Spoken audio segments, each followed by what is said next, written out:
Cayman Crosstalk is leading Cayman's conversation. Be a part of the conversation now. Call 233-1019. All right, ladies and gentlemen, thank you very much. Happy Friday to each and every one of you. Thank you very much for tuning in. I have gentlemen here from the Berthing Isle Group. I have, Barry Louder. Barry, I'm going to let you introduce your colleagues and your friends, because the last time poor Barry came on the studios, I think he said good morning and goodbye. And I think those were the two bookend comments that he made that day. So I need you to come in just a little bit more, sure. Bar, if you can. Yep. There we go. And just welcome back to the studio, sir. Good morning to you and happy Friday to you. As well, Woody. So today I've got with me our project director for the joint venture that will take place if the vote is yes and we move forward with the project. Rob Lewis out of Houston, Texas. Rob is one of Orion's senior vice presidents that ran the Houston division. I've got Richard Knoll with McAlpine, and Ian Peridou, ex-McAlpine. He says he's retired. I don't know if he's really retired, but Ian was very influential with myself in the design process of this job when he was with McAlpine. So I thought it'd be good to have him on the show today. Well, that's great. That's fantastic, because Ian knows, I guess, like you said, from the very beginning of the initial concept that came together. So it'll probably be great to do all of that. You're the engineering structure of it, Barry. For those out there that would probably never heard of your company before, give a little broad overview, if we may, and then we can get into talking about, the technical details of this project. Sure. Probably a lot of people on the radio would know Orion. Our company is a company that was built on acquisitions. Our headquarters out of Houston, Texas. We are a publicly traded company on the New York Stock Exchange. And one of the companies that we acquired was Meisner Marine. Meisner built the cargo facility in Cayman Brac, as well as the facility currently at the port today, back in 2003. Yeah. Yep. All right. And, with the aspects of that we're talking about, we have a great deal of concern, and I guess we say consternation, of this parking lot, as people are saying, for this cruise vessels. It's going to take a big footprint. A lot has changed since 2015, as you well know. The designs changed. Cargo was not included into that EIA, so things to the south was not included in that EIA. It was more northerly. The designs have changed as well. Government is saying that there's about 30% less of a dredge footprint. Correct. And I believe the design probably changed as well in terms of a pile pier kind of a system, that there's going to be piles down and there's going to be a capping on top that can sustain these ships, and also the amount of traffic that's going over the top of it. For those that don't understand all of that, in terms of engineering, what does that mean, for the project? So the 2015 EIA that everybody talks about had a baseline plan that was designed by Baird.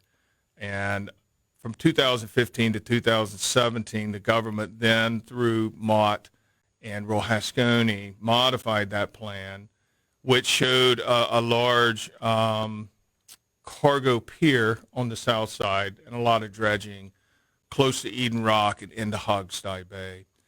So when we sat down with our designers, and by the way, our designer is Snyder Engineering, and he's not here, but he's a wholly owned subsidiary of Orion, the company. We sat down with Rob and a lot of the construction guys and just put common sense on. Common sense isn't that common anymore in our industry. So we decided with Ian and a group, how do we get around reducing this dredge footprint?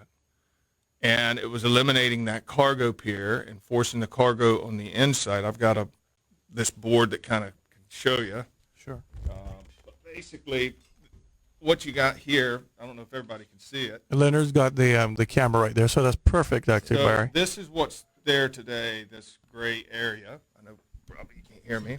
Philip, you want to get up and hold that for Barry? Thank you. Thank you, Phil. So this is what's existing today. This was the old design. I know it's really hard to see the faint white. So we moved it.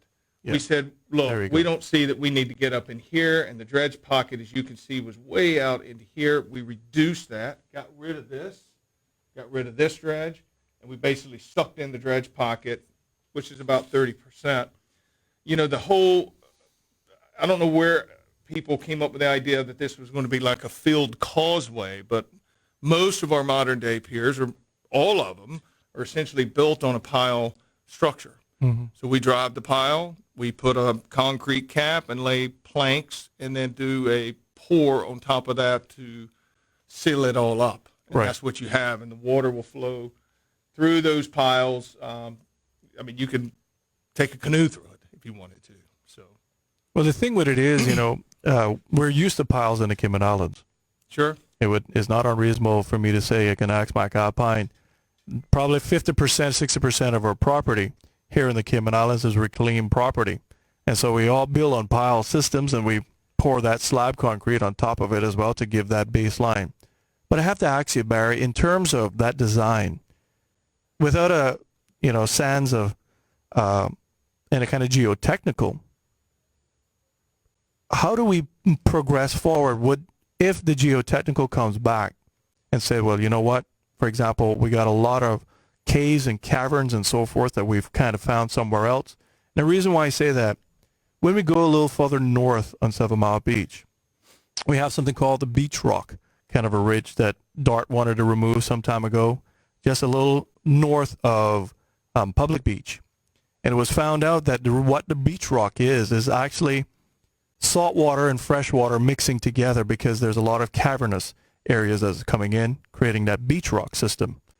In fact, Dr. Seymour, discovered that as well, and there was a recent study.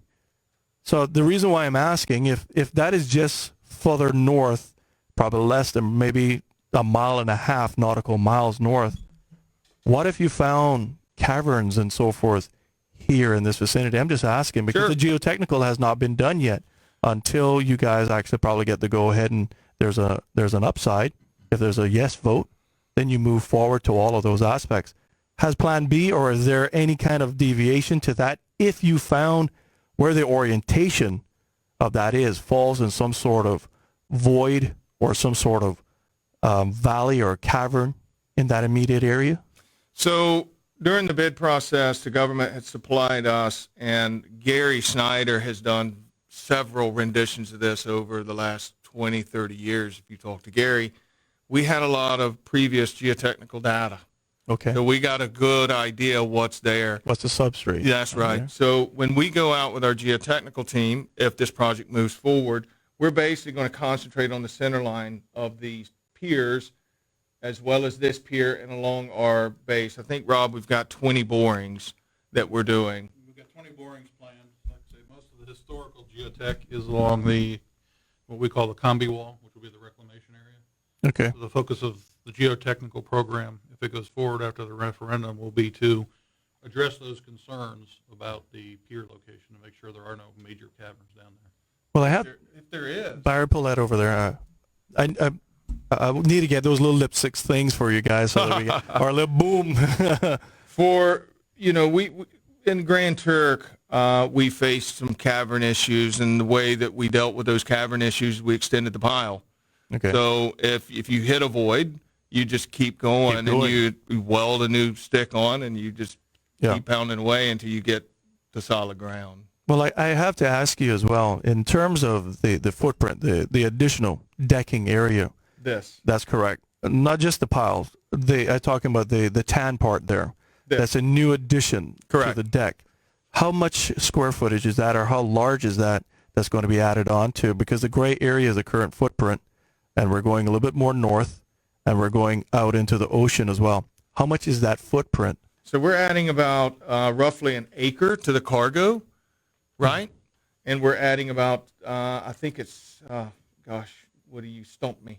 I think it's close to 7 for the cruise facility. One thing important for the cargo that people need to realize is during the day, cargo is reduced almost by 2/3 because the cruise operations use the cargo area. So it forces the guys at the port to really get those containers out during the night. When this new facility is built, It's completely separated and contained within the cruise facility as far as parking the buses, the cabs, the tour operators. Everything is in the cruise facility. So the cargo essentially has grown by 100% during the day because we're giving them back their entire area plus an additional acre of storage. Is the acre, so that's the acre of storage. So the additional deck that we see there in the light tan, Yes. no, going out in terms of the docking area for the cargo, Here. is that included into the acre of land, or is that? No, So that's not included. No. So the only acre is that new That's footprint right there. that's right. Okay. And this line has changed a little bit, the green line. That's Right. basically your, better for worse, your separation line for the cruise and the cargo. Sure. We're working right now with, one thing I want to say is we're listening to the community, and I've been working with several of the activists, including Courtney Platt, their concerns about this whole facility. So we're working right now with our designers of how I can take care of this area because of the Cali. Mm. When common sense comes to play and they say, hey, look, these tenders come in today like this, and now when you build this new facility, you're crowding them against the Cali, and it's going to create problems. So what did we do? We started listening, and we went back to the plan. So this plan is going to, the major footprint's not going to change. We're going to tweak it. Right. There's a lot of tweaks in play. We're also working on this dredge area here. Mm-hmm. I'm working with the captains at Royal and Carnival, the lead captains, to look at trying to modify this dredge pocket to get this edge away from Cheeseburger Reef. It was kind of, I took it personal when I had to sit down and go through pictures with Mr. Platt and, him looking at me and saying, do you realize what's there? And it was important for him to do that. And so we welcome the community to say, hey, what do you think of this? And what do you think of that? Mm. That's the kind of partners we are. We're not closed-minded. We want to come here. We want to do a great job, and we know we're going to do a great job. But we also want to involve the community. At the end of the day, Rob's going to be here for 3 or 4 years, and we want to be totally ingrained with the community and be backed by him as well.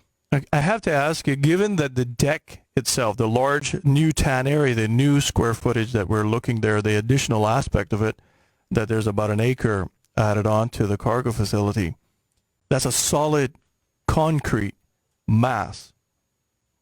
Has there been any, because it's changed and it's been altered in terms of its configuration, the flow of water, obviously where everybody's focused on the pilings that's going out, or the deck that was going out to the cruise vessels. You've now settled that and say it's going to be on piles. We're going to cap that off with a good cement poured slab and so forth. But given the solid deck that has increased in footprint, and there's a lot of turbidity that's in that immediate area, I had the great fortune of being a board member of the Port Authority. And, Mr. Reed, I got to hold him in high regard. I think he did a great job in terms of the operation aspect of it. We would go out on the deck. I took my job pretty seriously, but there's a lot of turbidity in that area. There's conversing tides that go from the southwest and also from the northwest, and you can see the swirls right now as you stand up on that deck, especially where the roll-on, roll-off is located. You can clearly see it there. Has there been any kind of, for example, dynamic wave testing to see how that will change the wave actions going in that area, how the waters and how the flow of sand may be coming into the Georgian Harbor reefs? Because according to Robertson Schneider 82 field guide to the carbonated sands of the Cayman Islands, they call it a conveyor belt. As we can see there, a large tract of sand kind of settles from Northwest Point to Georgian Harbor reefs. Given the change in that current, would that go further out? Would that then change the aspect of flow of sands back and forth because it settles there. And the EIA clearly stated that in 2003, we had as shallow as 11 feet in the Georgetown Harbor, where the design came from the northwest bank. Have you all considered that and seen how that would change the flow of waves, change the flow of turbidity? Sure. So, Woody, that's a great lead-in question, because our next step, if this project is to move forward, is probably 6 months to a year of follow-up design and modeling. And part of that modeling is our coastal design, our wave modeling. So that's when we're starting to produce all the models that you see in the existing EIA, the 2015 EIA, that people have went to and seen the turbidity plumes and so forth. Mm-hmm. So we will update that, run it with our new program to see, but we don't foresee any issues based on what the previous models shown, because we're reducing that area of impact.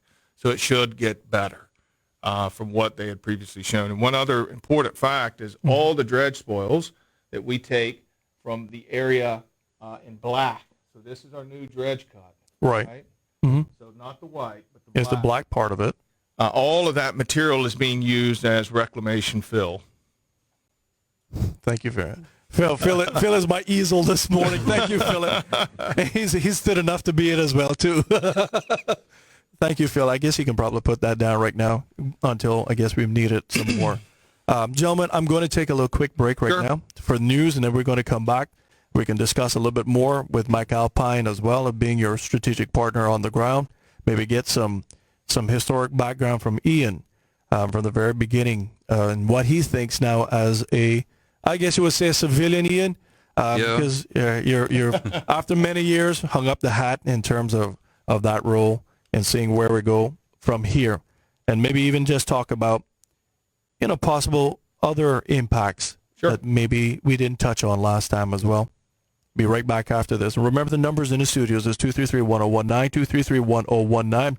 In addition to that, you can articulate or even express online through our Facebook page. We're getting some expressions coming through this morning.